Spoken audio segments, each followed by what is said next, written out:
Hello, everyone, and welcome. This is the From the Bench podcast for June the 17th, 2018. Day 4 of the World Cup from Russia has just completed. We're going to go over some of the statistics, some of the scores, some of the surprises, and some of the disappointments, in my opinion.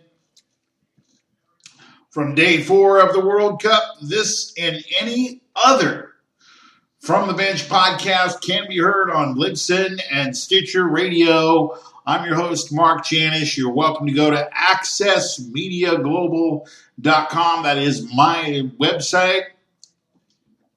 All the material has been vetted by me to include in that website. If you have any other needs for sporting information, you can go to the website, and if you have an Android phone or if you have a Apple iPhone, you're welcome to go ahead and go to your phones as well. The website is compatible. AccessMediaGlobal.com is the site. Once again, I'm the founder and your host for this podcast, Day 4 of the World Cup, Russia 2018. Let's go to the scores and get some statistics in the game. Just completed the second game in Group E today. The Swiss and the Brazilians, Neymar Jr. and team, were tied. 1-1 was the draw today. I want to go ahead and give you the information there. Just a moment. Switzerland battled back from a goal down to earn a point in a 1-1 draw as Brazil, with Brazil, as the two teams opened Group E play at Rostov Arena on Sunday. Here's some of the match stats. Philippe Coutinho scored for Brazil in the 20th minute, and Steven Zuber got the tying goal in the 50th minute.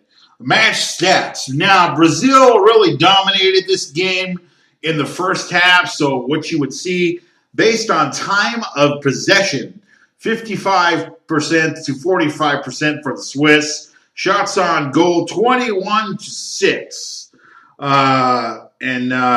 Fouls, 19 for the Swiss, 11 for the Brazilians. 3 yellow cards issued to Swiss players, 1 for Brazil. No red cards issued. No offside. 7 corner kicks for the Brazilians. So the Brazilians basically had their opportunities. Couldn't get the job done. 4 saves for the Swiss. 1 for the Brazilians. And the alignments were 4-3-3 for the Swiss.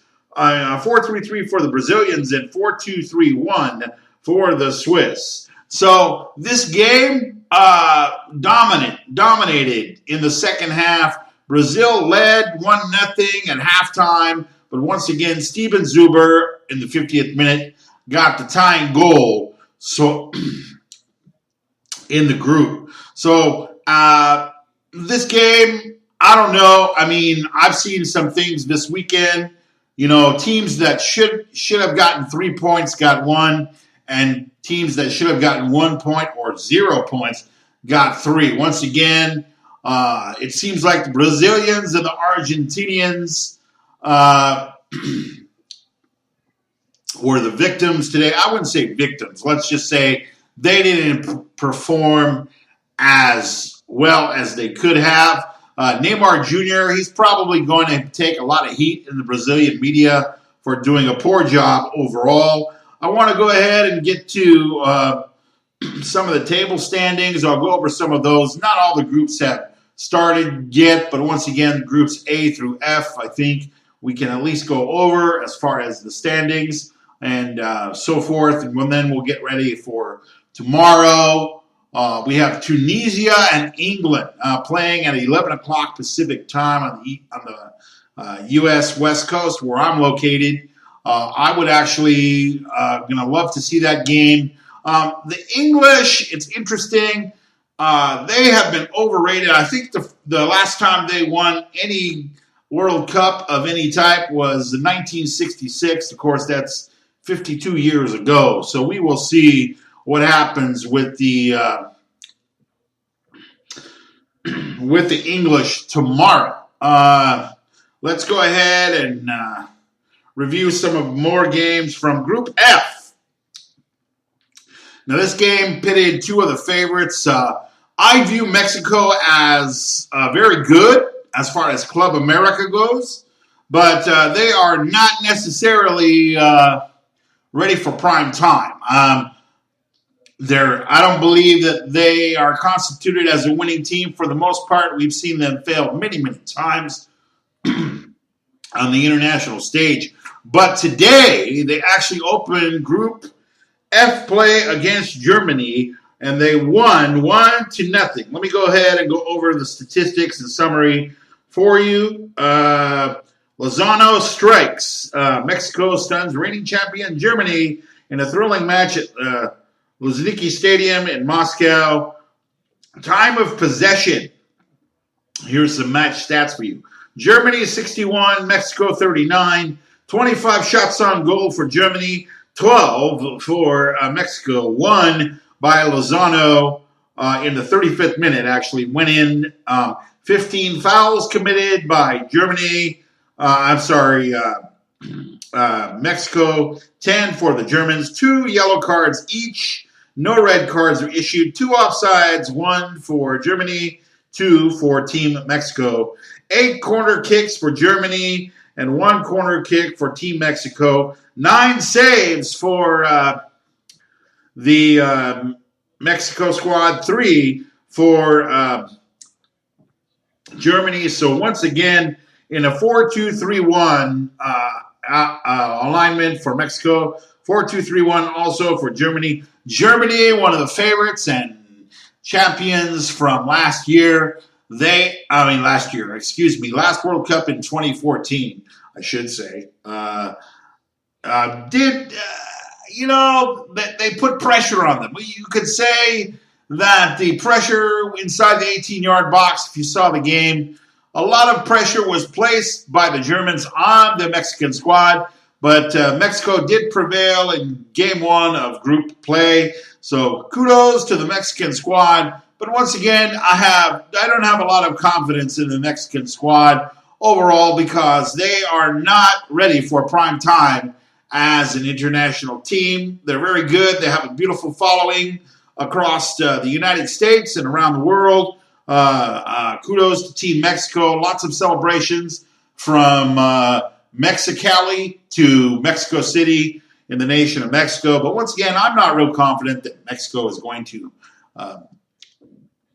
do well in this tournament, although they got off to a great start today with a 1-0 win. Lozano scoring in the 35th minute for Team Mexico. And we're going to go also to the final game of the day, the first one of the day in Group E, Serbia. Serbia scored 1, and the Costa Rican team, nothing. A free kick by Kolarov gave Serbia a victory. The possession was about even at 50% each. Shots on goal, 10-10. And the alignments for Costa Rica, 3-4-2-1 and 4-2-3-1 for the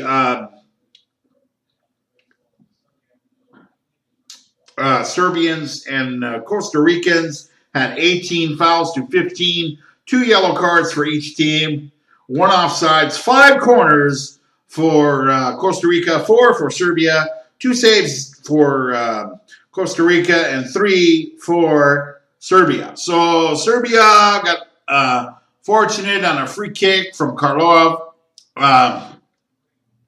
That is going to review and complete today's action in the World Cup. What I'm going to do is I'm going to go ahead and give you some more statistics. Alexander Kolarov got that free kick on the 56th minute of the game. So we're going to go back and and we're going to review the tables for you. I can give you A through, I believe, F today. Groups G and H don't begin play until tomorrow. So in Group A, we have the host Russians. They scored 5 goals this weekend. 5 goals this week. They have 3 points. Uruguay follows with 3 points. Egypt and Saudi Arabia have yet to get a point. One of the things you want to watch out for in Group A, as far as Russian qualifying, is goal differential. Now, the Uruguayans, but for the fact they are in second place, they are goal differential. They're 4 goals down to the Russians, but once again, Russia and Uruguay tied with 3 points each at the top of Group A. Group B finds Iran with a surprising 3 points. Now, that's because let me go back just a moment.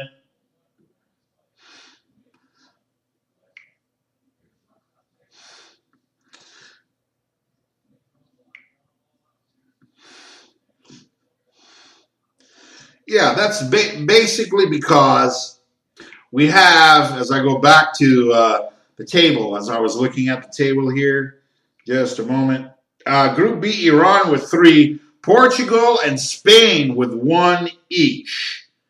In Group C, France, one of my picks. Now, the interesting thing is my dark horses were France and Morocco. Morocco disappointed me with an own goal to give Iran the victory, okay? And also the Germans, the defending champion Germans, they had an excellent young squad in 2014. I thought they would be primed for the 2018 World Cup, and they are very, very good, but they disappointed me. And the only team that actually, of the 3 that I picked to be possible champions, the French, on top of Group C, 1 match played, 3 points for them, 3 points for Denmark, nothing for Australia, and once again, nothing for Peru. In Group D, we find Croatia with 3, the Viking clap Iceland squad, a country of 350,000 with 1. Argentina, Lionel Messi, he had one of the most disappointing opening games I've seen in a long time.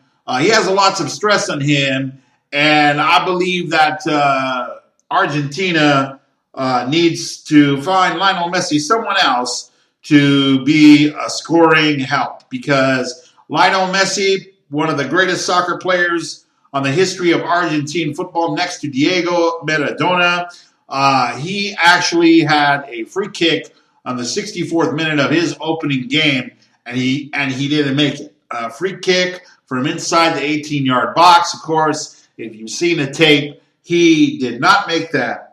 We find Argentina with 1, the Nigerians trailing in Group D with 0. So, going to be an interesting battle between Argentina and Iceland. Croatia off to a great start with 3 points. And once again, the first tiebreaker for any group will be goal differential. So I want you to be mindful of that. And as we go forward into the group stages, the Serbians have 3 points in Group E. And the Brazilians and the Swiss have 1. Costa Rica bringing up the rear in Group E with 0. Group F finds the surprising Mexico squad with Chicharito getting a goal on the 35th minute. 3 for Mexico, nothing for the Swiss, nothing for South Korea, and of course, nothing for Germany. In Group G, Belgium, Panama, Tunisia, and England going to start tomorrow. That's some of the games you're going to see on Fox Sports 1 or the Fox Network in the United States in English. In Spanish, Telemundo going to be televising these games. Belgium and Panama and Tunisia and England, they play tomorrow. Check your local listings for games and times in your area. Group H has not started as far as that goes. What we want to do is we've given you the standings for the groups that have begun to participate. I've enunciated some disappointments, some teams to watch. France, Germany, and I don't know if the Moroccans are going to continue to slide, but they did nothing but disappoint me yesterday. So anyway, I wanted to go ahead and give you those opportunities. We want to let you know that we're going to do our best to be here at accessmediaglobal.com with daily podcast, maybe 12 to 15 minutes, as this one is right now.